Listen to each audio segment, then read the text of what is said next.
We were talking about the deep dive, which is what we want to try and do. And one of the luxuries, if you like, we have at TNT here is we will do those deep dives. We won't just do a superficial look at certain things. And we were touching just before the break about to what extent there might be prior knowledge. And it seemed to me extraordinary that one of the best security systems, forces in the world with a tremendous reputation would have known nothing about it. So we're going to have a bit of a deeper dive into that. But Dirk, I wanted to get your reaction, first of all, to what Pele just said. I talked to a not Israeli, but a Jewish friend on the weekend, and she was extremely upset about that. And that in words that I won't repeat, but she thinks it's all bullshit. Said exactly what you said.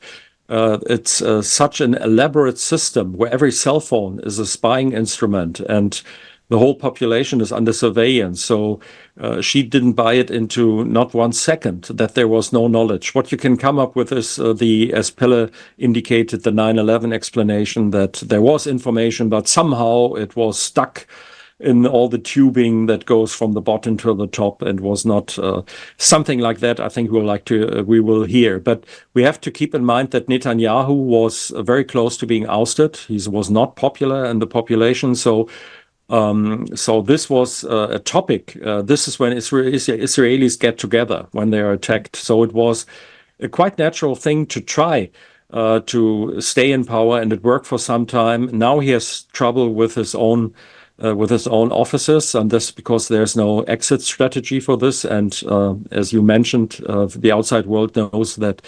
In effect, you can also say what Mearsheimer said, that it was quite a big victory for Hamas, the whole thing. It changed the outward appearance of Israel. So I agree. I don't believe that they didn't know about it. And then the question is, what happened? And then, of course, this is not the first time that a thing like this. I'd like to remind people of Operation Northwoods in the United States, when the American military wanted a war with Cuba, and all the 5 chiefs of staff in the United States were agreeing with this plan that was written by Lyman Lemnitzer, who then became NATO chief in Europe after he was fired.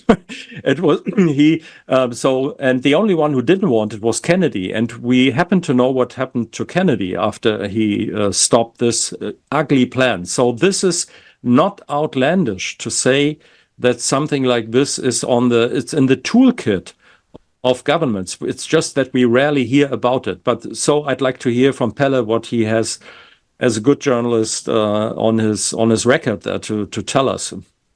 Yeah, no, I absolutely. And as you say, there's lots of parallels throughout history. And Netanyahu was in a very difficult position before the war. I'm always reminded of the movie Wag the Dog, where effectively they created a war in order to provide a distraction. But Pelle, you've got some specifics on prior knowledge. Let's work our way through that. I'll give you the prior knowledge. I'll give you all the nuts and bolts in just a second. But I'll just relate to what Dirk said, because this idea of strategic provocations against your own side to create the public opinion for war. There's a guy called a CIA branch chief and U.S. Army psychological team leader, J.D. Maddox, has termed the strategic provocation in How to Start a War, 8 Cases of Strategic Provocation, an article published in 2016 in the journal Narrative and Conflict, Explorations of Theory and Practice. He introduces the concept as follows. Strategic provocation has been a constant prelude to war. A leader intent on starting a war must develop a compelling narrative for their domestic constituency and international community. For some, strategic provocation, defined here as the use of deceptive tactics to instigate violence against one's own state, has been a reliable means of initiating war under the guise of self-defense. In other words, you create an attack against your own side and then you can go to war. Maybe 9/11 fell in that category. Hitler, hired some criminals to attack a German radio station on the Polish border in 1939 to justify war against Poland. And then you had Operation Northwoods, as you said, which never happened. But perhaps this Hamas attack was such, whether Hamas was infiltrated or whether they just knew that Hamas were going to do it and then let it happen, perhaps by withdrawing some protection and sort of beguiling or inviting Hamas in. Now I'm going to tell you the exact prior knowledge, if you just bear with me a second. Yeah, you say. It started in 2022. In 2014, there was the first warnings about this. Operation Al-Aqsa Flood, as we know, it's called. All of the details were there in an operation that the Israelis discovered in 2014. Hamas was planning a large-scale cross-border incursion using paragliders and vehicles with the goal of kidnapping and killing large numbers of Israelis. Israeli officials internally acknowledged that such a severe attack would precipitate a full-scale war between Israel and Hamas. Netanyahu reportedly made an interesting, somewhat non-committal statement during a security cabinet meeting discussing these Hamas plans back in 2014. At the moment, the goal is to prevent the Hamas operation. So he wasn't excluding it at some future date. Then in 2022, the Israeli government reportedly secured another set of Hamas plans, codenamed Jericho Wall by Israel, describing the same ambitious attack. At the same time, Hamas began to openly carry out large-scale training exercises near the Gazan border. These included intensive drills that simulated border incursions and mass kidnappings using detailed replicas of Israeli border communities and military outposts. Get this, Hamas proudly posted videos of the drills to the internet. These developments did not go unnoticed within Israel's security services. In July 2022, an IDF intelligence officer prepared a briefing entitled The Mass Invasion Plans of Hamas that outlined exactly what eventually happened on October 7 and included the statement, this invasion constitutes the gravest threats that IDF forces are facing in the defense. Now, I mean, notice that, I mean, this is more detailed, but the Jerusalem Post admits this, right? So it's not some good cookie guy on the internet talking about these things. Oddly, in the same time frame, the IDF's military intelligence wing, Unit 82000, made the decision to stop monitoring Hamas's handheld radio traffic. This choice becomes baffling in the light of reports that Israeli civilians near the border were also monitoring these signals at the time and picking up clear evidence that Hamas was practicing the breaching of the fence and arriving from the sea, conquering kibbutzim such as Zikim and Nir Oz, seizing hostages and destroying everything in their path. When the Israelis reported what they were hearing to the IDF, their concerns were dismissed as fantasies. And in April 2023, the IDF apparently restricted the group's ability to monitor Hamas's wireless traffic.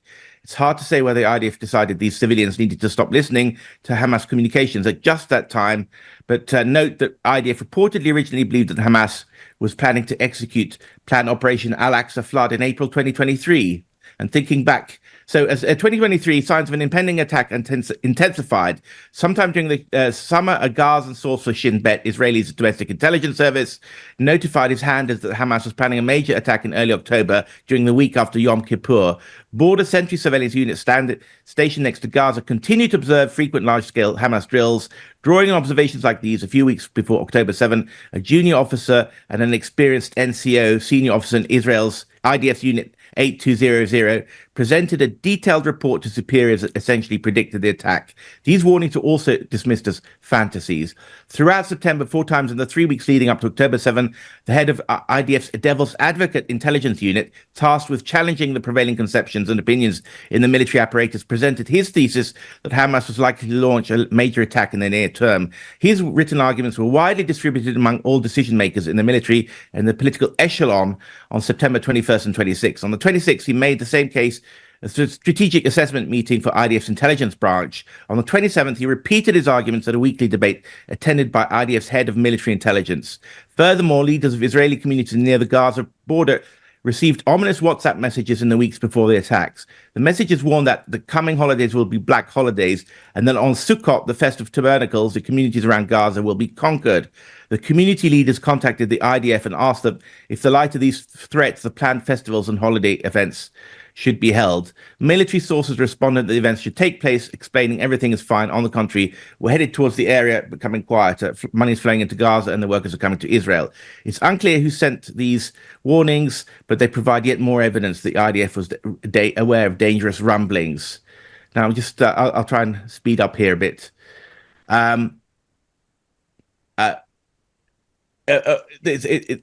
And all this, maybe it's a Substack called booty.substack.com, and every single claim here is sourced with links to other places. And just check out the Jerusalem Post original article, because in more general terms, they sanction a lot of this, but not all of it necessarily.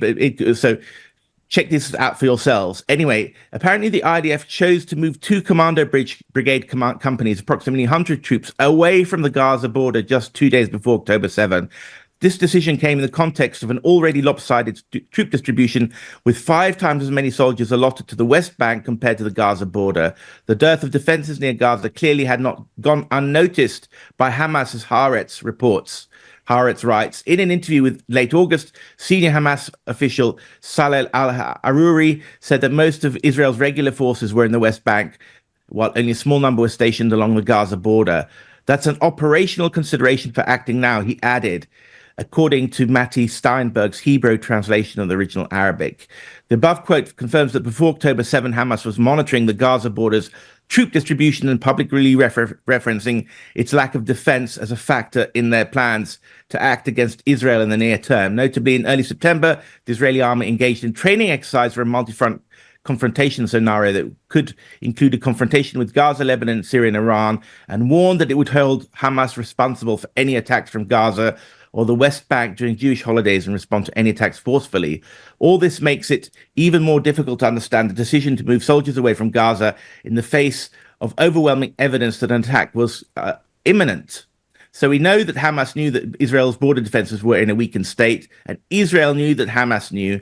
Despite all this, and despite the intelligence about Hamas's preparations, Israel did not fix the problem, which calls to mind J.D. Maddox, the guy I quoted earlier. Maddox, this writer who gives the whole theory about strategic provocations, describes a scenario where the deceiving state moves troops close to its border to convince its enemy an attack is imminent, provoking a preemptive strike. But a visible weakening of border defenses could also serve as an effective lure for an attack by presenting a picture of vulnerability to the enemy. So the Israelis pulled away their soldiers and sort of said to Hamas, well, now you can attack. And the Hamas attacked, and then Israel was able to do a counterstrike. And of course, we don't know if the Brits were involved in this or some elements of the Americans, given their collaboration. Anyway, I'll leave that for now, or perhaps Dirk could say something. Yeah, I think it is extraordinary, isn't it? As you say, the lure for attack. The whole point is there are lots of questions to be asked, and they should be on ready, if you like, for an attack at any time. So serious questions, as you say, on that website. People can see the sources where they come from. Just say what that website is again, Pele. Booty, BOOTY.substack.com. And he sources it to mainstream media mostly. A lot of Israeli. There's an Israeli website called 972, which I think is an Israeli dialing code, 972.com or something. They've also got a lot of this stuff. So the whole point is there's a lot of really terrific journalism out there. It's just that the BBC and Sky and Times, that's like total gatekeepers for this kind of stuff. Anyway, and the guy's called Boltzmann, Boltzmann. That's the name of the blogger. And the sources look convincing. So check it out. It's not cut and dried. I guess this could be a gigantic information effort for waiting for people like me to discover it and make a fool of myself on television. But it could also be true. Well, all you're saying is that these are the questions to be asked, exactly. and we're entitled to answers. Absolutely. Critically analyzing global affairs. The Muckrakers on today's News Talk TNT.